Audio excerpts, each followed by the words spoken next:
Salut les bienveilleurs, je ne résiste pas à la tentation de vous partager mon enthousiasme.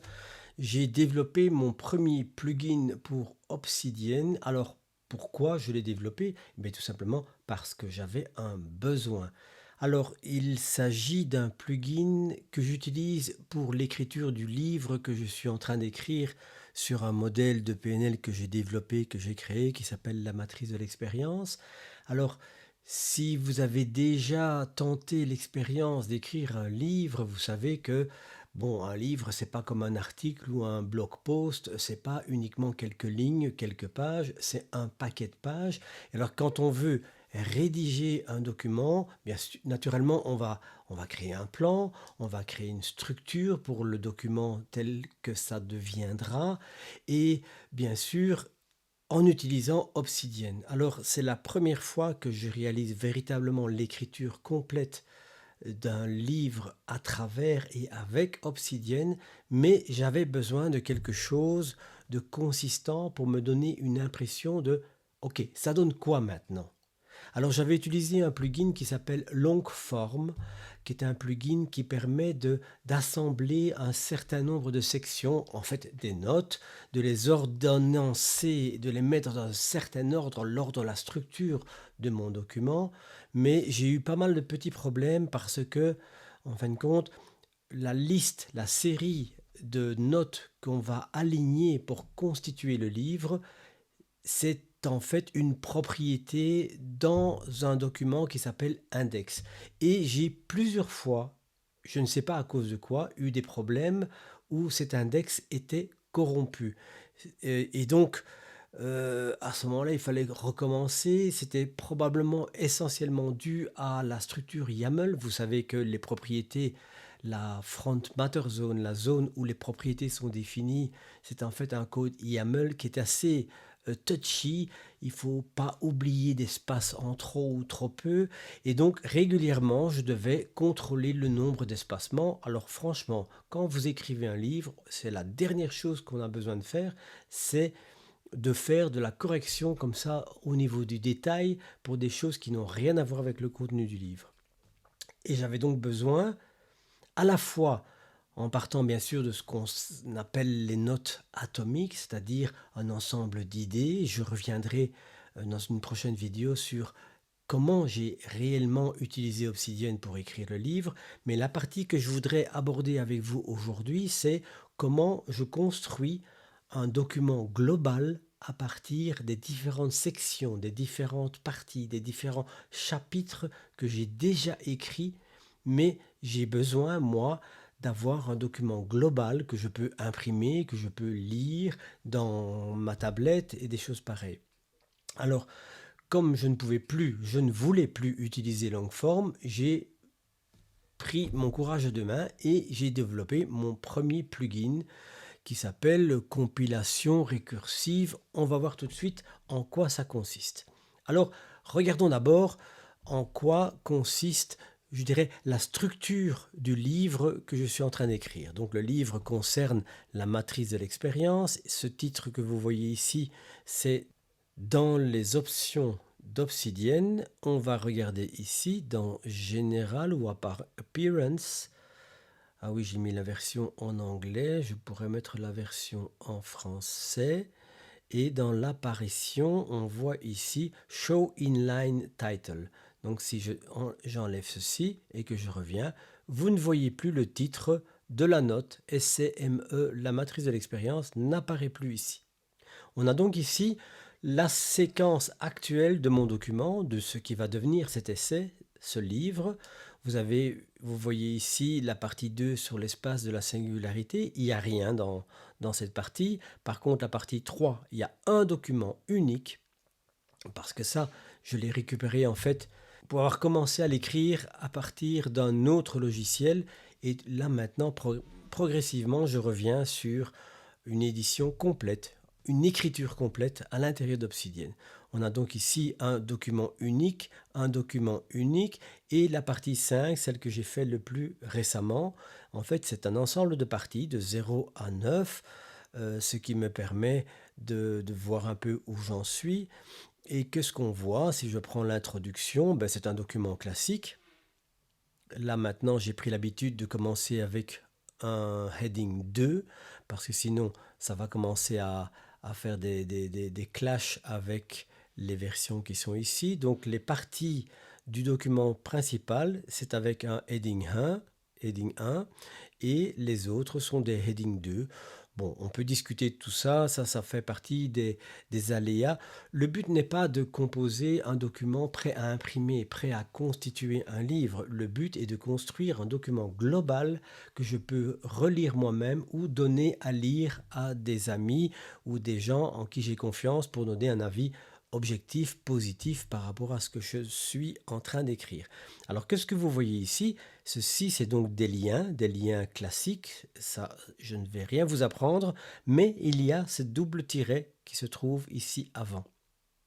Alors pourquoi? Mais tout simplement parce que c'est comme ça que le plugin, comme je l'ai conçu, fonctionne.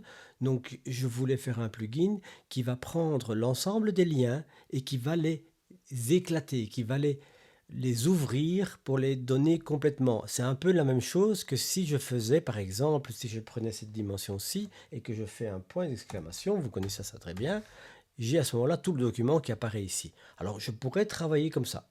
C'est pas un problème, mais moi ça me gênait parce que certains documents, je mettais les liens mais je voulais pas les éclater et puis ça devenait vraiment trop important. En plus, si à l'intérieur de ce document-ci, si je fais comme ceci, il y avait des autres liens, j'avais des problèmes pour ouvrir un lien, ouvrir un lien, ouvrir un lien, et à ce moment-là, le document devenait très très vite ingérable.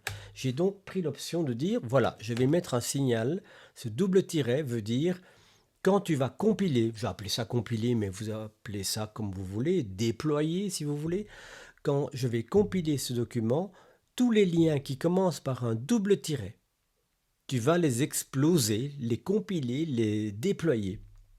Et comme ça, je vous montre ce que ça donne. Je fais un commande ou CTRL P. Je fais compile pour aller trouver la commande. Compile note recursively, donc compiler la note de manière récursive. Pourquoi récursive? Parce que s'il y a les mêmes liens avec le double tiret dans les notes qui sont appelées ici, eh bien, il va les éclater également. Donc, qu'est-ce que je fais? Je clique et qu'est-ce que vous voyez? Vous voyez que l'ensemble de toutes les notes qui étaient dans le document sont en fait maintenant éclatées. Éclatées pour former un énorme document qui s'appelle compiled 2, pardon, parce que effectivement, pour le moment, c'est ça que j'ai fait. J'ai déjà compilé une fois. Alors, comment ça se passe? Allons voir dans le plugin Community Plugin. Vous voyez qu'il y a le Community Plugin que j'ai créé et qui s'appelle, figurez-vous que j'ai un petit trou de mémoire, je pense que c'est Récursif comme premier nom, Récursif Node Compiler. Vous voyez, c'est la version 1.2 avec mon nom. Il faut quand même un tout petit peu assumer ce qu'on fait. Et voici les paramètres que j'ai pour le moment définis. Le premier niveau, c'est le nombre de niveaux de récursion. Mais je vois ici que les paramètres sont en anglais et je me suis payé même le luxe d'offrir une traduction de l'ensemble de ce plugin, c'est-à-dire que en fonction du langage que vous utilisez dans Obsidian, donc dans Général, je crois, vous avez English ici, je vais mettre français, je vais relaunch et je vais aller voir les paramètres. Hop, pardon. Et vous voyez que et vous voyez Recursive Node Compiler, vous voyez maintenant que les paramètres apparaissent en français. Waouh, je suis quand même pas peu fier pour un premier plugin.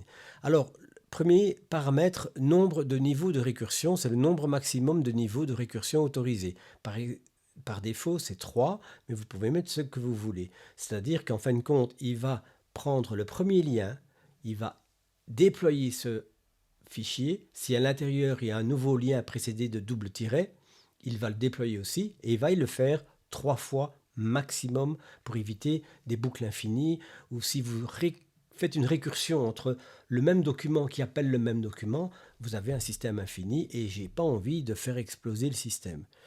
Le deuxième paramètre, c'est le préfixe du lien, c'est ce que vous avez vu, c'est le double tiret, mais je pourrais mettre comme ceci, ou je pourrais mettre tout ce que vous voulez. Moi, je suis confortable avec le double tiret. Ensuite, vous pouvez afficher un commentaire de fichier, c'est-à-dire au début et à la fin du fichier, vous pouvez mettre ce préfixe ici ou ce postfixe ici. Et là, j'ai décidé que je voulais le voir. De la même façon, je peux aussi afficher dans le déploiement complet, dans la compilation, comme j'appelle ça, le titre de la note, si ça m'aide à m'y retrouver dans... Parce que c'est un document énorme qui se compose de multiples documents. Et donc, on a tout à fait intérêt à éventuellement faire apparaître le nom de la note pour savoir je suis où là maintenant, d'accord? Éviter le double affichage, donc c'est une option qui permet, si vous mettez plusieurs fois le lien vers la même note, il ne va pas la recopier encore une fois, c'est pour éviter les répétitions et de nouveau des documents qui vont gonfler inutilement. Alors que ce que vous avez, préfixe de fichier, c'est ce qui va être affiché systématiquement avant le début du fichier qui va être déployé. Et vous voyez ici, j'ai mis un tiret, enfin un signe plus grand que, début 2, et j'ai mis le lien comme ça. Quand je suis dans Obsidian, dans le document compilé, je peux cliquer et ouvrir le document directement. Postfixe, même chose, fin 2, et je peux mettre n'importe quoi. Le nom du fichier compilé, c'est le file name, c'est le nom du fichier, et j'ajoute compiled, et si la compilation existe déjà, il va ajouter un numéro de série, vous l'avez vu tout à l'heure. Nettoyer les retours à la ligne multiples, j'ai remarqué que souvent à la fin de mes notes, j'ai parfois des multiples lignes vides que je ne vois pas toujours et je ne fais pas attention, et donc les retours de lignes consécutives deviennent 1 à partir du moment où j'ai activé cette option. Et je termine par un petit aide-mémoire. Qu'est-ce que ça nous donne donc? Je refais la compilation. Qu'est-ce que vous voyez? On a passé à 3, la note est compilée. Et vous voyez début 2, si je clique, je vais revenir là-dedans. Et vous voyez que chaque fois que le fichier commence, il commence par début 2, c'est ce que je voulais, et il va se terminer par fin 2, quelque part, à partir du moment où j'arrive à la fin, bien sûr. On descend, on va peut-être fermer à travers identité. On va voir si je sais vous montrer ça comme ça. Non, je vais remonter ici. Début 2. Ben oui, là je suis dans l'identité, donc je vais le faire comme ceci. Et si je reviens dans la partie 4, là, c'est difficile de vous montrer parce que les documents sont très très longs. Je vais faire un CTRL FIND, fin 2. Et vous voyez qu'effectivement, le document se termine. Ça, c'est des mentions qui appartiennent à la note que je devrais nettoyer. Et vous voyez, fin de inbox, ME1, transition de l'identité aux identifications. On a donc bien le résultat que chaque note va commencer par début de, fin de, et va commencer par le nom du fichier. Ceci est le nom de la fiche. Vous voyez, c'est SCME3, annonce du programme, et vous avez le titre qui apparaît avec un titre de niveau 1. Si maintenant je vais enlever les commentaires de fichiers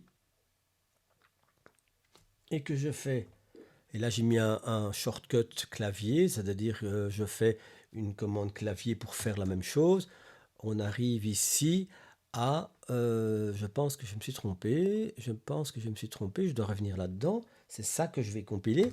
Je vais avoir le 4. Et le 4, vous voyez que chaque fois, j'ai bien le titre du fichier, mais je n'ai plus début de, fin de. Et ici, si je supprime afficher le titre de la note, le double affichage, tout ça, je laisse. Je vais maintenant revenir dans ma note originale.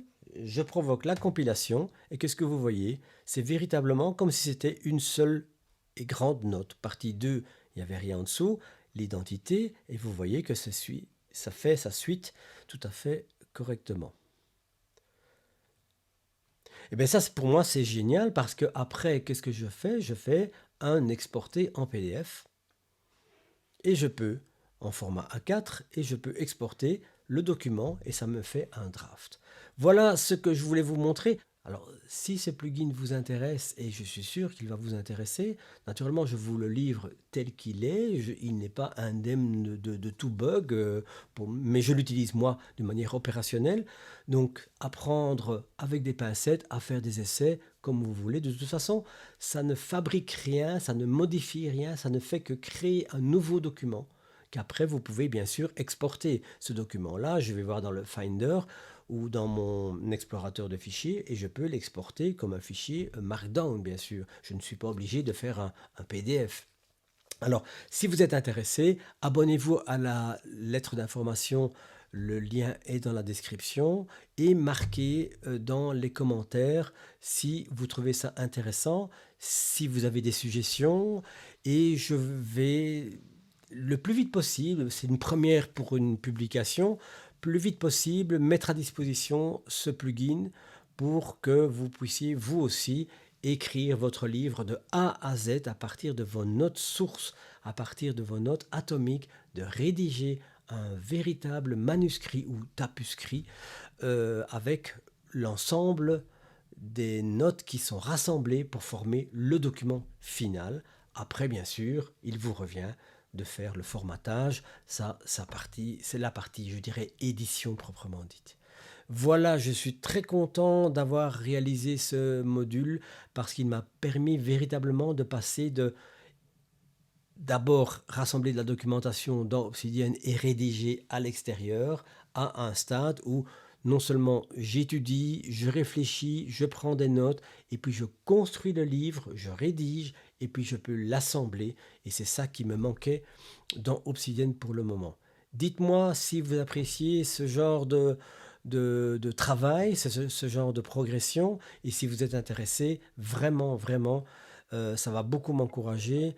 J'ai d'autres projets sur la table quelque part et je verrai si ça répond à la demande. Moi, je sais, je suis convaincu, je l'utilise, mais peut-être vous, je ne sais pas. À vous de le dire. Allez, à bientôt.